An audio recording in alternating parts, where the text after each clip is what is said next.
after getting tired of teaching, took to pursuing law, in the course of which he met Franklin D. Roosevelt at Yale and became a friend and advisor to him. This chapter, Deep Water, is an excerpt from the book entitled Of Men and Mountains by William O. Douglas. It reveals how, as a young boy, William Douglas nearly drowned in a swimming pool. He talks about his fear of water and how he finally overcame it. So, children, this chapter is about 1. William Douglas's autobiographical account, which makes it interesting and absorbing. 2. It is about his phobia or fear for water and his determination to overcome the phobia. All right, let us set out on the inspirational journey with William Douglas on his ride, Deep Water. It had happened when I was 10 or 11 years old. I had decided to learn to swim. There was a pool at the YMCA in Yakima that offered the opportunity. So the author, then a 10 or 11-year-old boy, had decided to learn to swim in the pool of YMCA. What is the full form of the abbreviation YMCA? It is Young Men's Christian Association in Yakima. Where is Yakima? It is a city in Washington, US. Though he could learn swimming in the Yakima River also, but the river he believed was treacherous. What is the meaning of the word treacherous? Dangerous, unsafe. And the author's mother warned him not to go for swimming in that river, as there were cases of drowning in that river. So the author opted for the YMCA pool, which he assumed was pretty safe, 2 or 3 feet deep at the shallow end, 9 feet deep at the other, but the drop was gradual. To learn swimming is not something unusual. But what was strange and unusual was the author's fear and terror for water. Why did he fear water? What had developed terror in the author's mind for water? This was when the author was 3 or 4 years old and was surfing with his father in a beach in California when the waves knocked him down and swept over him. He was buried in water, breathless and frightened. His father laughed, but he was terror-stricken at the powerful force of the waves. So, after coming to the YMCA swimming pool, those unpleasant memories were revived, and the childish fears rose. But he tried to push them aside and tried to join the other children in swimming when the misadventure happened. Here, children, I must explain to you the difference between adventure and misadventure. Adventure is an exciting or a daring activity, while misadventure is an unfortunate incident, a tragedy, or a disaster. So, here a misadventure took place. So, what was the misadventure? One day, Douglas was sitting on the side of the pool waiting for the other children to come, when an 18-year-old, strong, sturdy, muscular boy came near him and said, "Hi, Skinny, how would you like to be ducked?" Meaning, how would it feel to you if I push you or plunge you into the water? And with this, he picked him and tossed him into the deep end of the swimming pool. And what was the depth of the deep end, children? 9 feet, which was pretty dangerous for a 10-year-old boy who did not know how to swim. Terrified, William started going inside. Those 9 feet seemed 90 feet, and before he touched the bottom, his lungs were ready to burst. Those 9 feet seemed 90 because he was terrified. Terrified that he was drowning, terrified that he did not know swimming. The deeper he went, The water pressure kept on increasing, and he kept gasping for breath. But could he breathe inside? No. So the lungs were unnaturally stopped from performing their biological function. As a result, he felt that his lungs were going to burst. And when his feet touched the bottom, he gathered all his strength to jump upwards, but instead came up slowly. He opened his eyes and saw nothing but water. He struggled to grab a rope, but his hands caught of only water. He was suffocating, tried to yell, to shout, to scream, but no sound came out of his mouth. He moved desperately, miserably, and hopelessly, trying to bring his legs up, but they seemed paralyzed. And oh no! What was this? He was going down the pool again. While moving down, he used his entire strength to fight with water, which left him breathless. His lungs ached, his heart throbbed, he felt dizzy. Suddenly he remembered that he should lie flat on the water, strike out his arms, and thrash his legs. Then he would probably be driven to the edge of the pool and be safe. But no, he went down and down and could see nothing but water. And then sheer stark terror seized me. Terror that knows no understanding, terror that knows no control. I was paralyzed. Even the screams in my throat were frozen. Only my heart and the pounding in my head said that I was still alive. And then, in the midst of the terror came a touch of reason that he must remember to jump when he hit the bottom. At last he felt the tiles under him. He jumped with all his strength, but the jump made no difference. He looked for ropes, ladders, water wings, but could see only and only water. And suddenly from the darkness he saw light. He was coming out of the awful water. His eyes and nose were out too. But this happiness was short-lived. Alas, he was going down again. This was the third time he was going down. He desperately tried to breathe air, but he gulped only water. Then suddenly he felt very peaceful, very calm, felt no need to struggle with water, no terror, no panic. Somebody carrying him gently. He was floating in space. What was this happening to the young Douglas? Choked and suffocated, Douglas was moving towards death. That's how he says, I crossed to oblivion and the curtain of life fell. Oblivion means unconsciousness. He went into unconsciousness and blankness. The next he remembers, he was lying on his stomach beside the pool vomiting. The chap who threw him in was saying, but I was only fooling. This incident left a deep mark in the young Douglas's mind. It was a complete nightmare and a close encounter with death. He never went back to the pool. But any phobia, fear, or terror can ruin our opportunities of joy, excitement, adventure, and achievement. The same happened with the writer William Douglas. The fear and terror would overpower him whenever he would get into the water of Cascade. Cascade is a waterfall.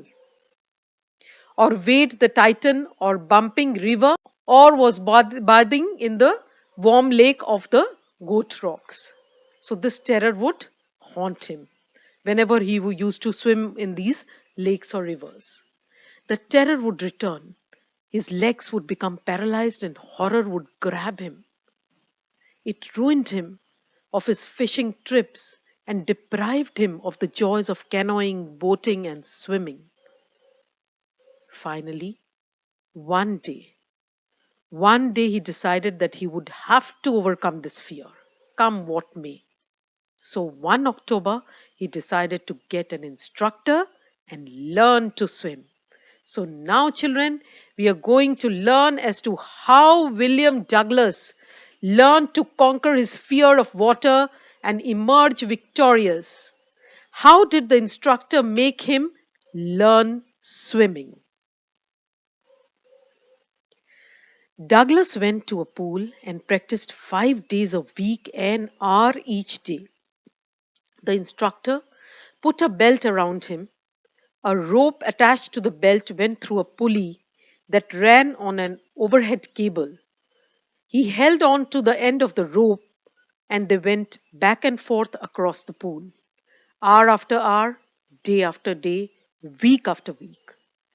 After this, the instructor taught Douglas to put his face underwater and exhale, and to raise his nose and inhale. Douglas repeated this exercise hundreds of times. Next, the instructor held him at the side of the pool and made him kick with his legs for several weeks. Thus, thus, piece by piece, he built a swimmer out of Douglas. And when he had perfected each piece, he put them together into an integrated whole. What is the meaning of this line, children? The instructor taught all the steps to Douglas necessary to be a swimmer. First, he taught him to go back and forth in the water. Then, he taught him to inhale above water and exhale underwater. Then, for the efficiency of the leg movement, he held him at the side of the pool and made him kick with his legs. Thus, he perfected each step to make a swimmer out of Douglas. Every step had to be perfected because in swimming, all the steps had to be taken simultaneously in synchronization. Like in a puzzle, we have to put all the parts in the right manner and right place to make a picture or sense out of it. Similarly, in swimming, all the steps go together for swimming to take place. Finally, finally, one day the instructor said, "Now you can swim. Dive off and swim the length of the pool. Crawl and stroke." I did. I did. The instructor was finished, but I was not finished. What is the meaning of this important line? The instructor was finished, but I was not finished. It means the instructor had done his job, that of making the writer learn swimming, but the student was not sure whether he could swim all alone without any terror or fear looming in him. The real test was to begin now, the test of conquering fear, fear of water. He started swimming the length up and down. Tiny impression of terror would return, would haunt, but he would frown and tease the terror. Trying to scare me, eh? Well, here is this to you. Look, and off he would go for another length of the pool. To test himself further, he went to Lake Wentworth in New Hampshire, dived off a dock at Triggs Island, and swam 2 miles across the lake to Stamp Act Island. All these are situated in US. When he was in the middle of the lake, he put his face under the water. He saw nothing but bottomless water. The old sensation returned. The old fear and terror returned. He laughed and said, "Well, Mr. Terror, what do you think you can do to me?"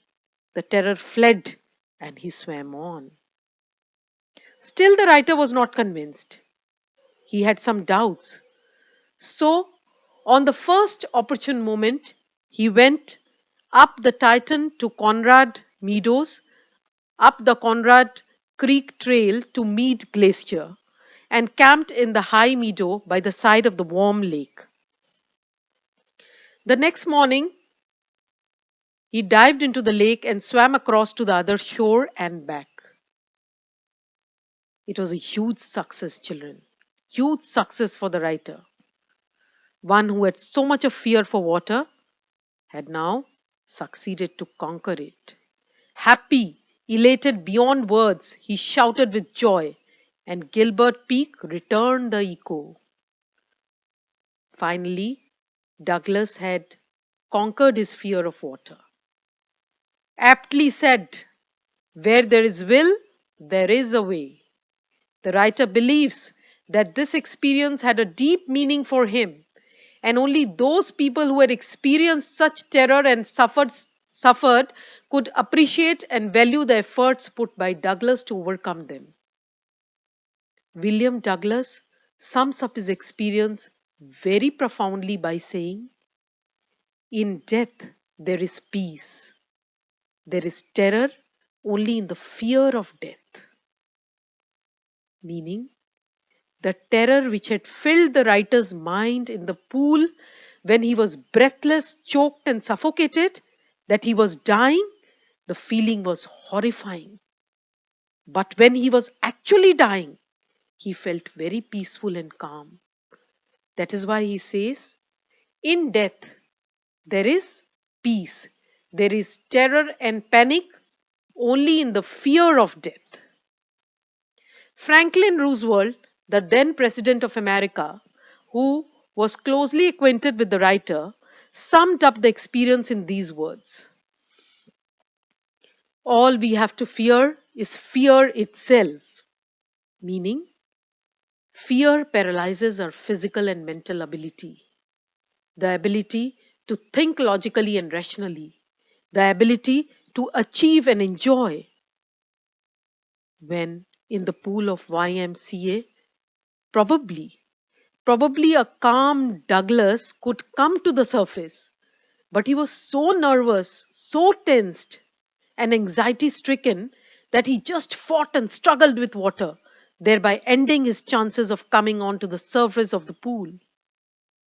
Again, he already had an aversion or hatred for water before he took to swimming in the YMCA pool.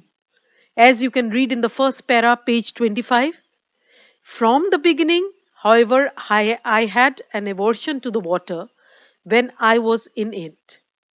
So, with preconceived notions or fear, one cannot expect positive results. So, children, both the quotations, that of the writer and the president, are noteworthy and therefore important. So, lap up their explanation. All is well that ends well. A fearless Douglas could now walk the trails and climb the peaks. Now, children, let's resolve the important questions. Please note that I will not repeat the questions which I have put in my explanation. It will be a wastage of time. The rest are as follows. Question number 1. Justify the title Deep Water, 3 marks. Answer. William Douglas had an aquaphobia. What is aquaphobia? Phobia or fear for water. Because of an incident in California beach when the huge waves knocked him down while surfing. This fear took deeper roots when a bully pushed him inside the deep end of the YMCA pool where he struggled to come out but could not. Finally, he was taken out and later he is determined to overcome this fear of water, hires an instructor, learns swimming and swims in different lakes and rivers and finally overcomes the deep-rooted fear of deep water. Question number 2. Why did Douglas's mother recommend that he should learn swimming at the YMCA pool? 3 marks. Answer. The YMCA pool was safe.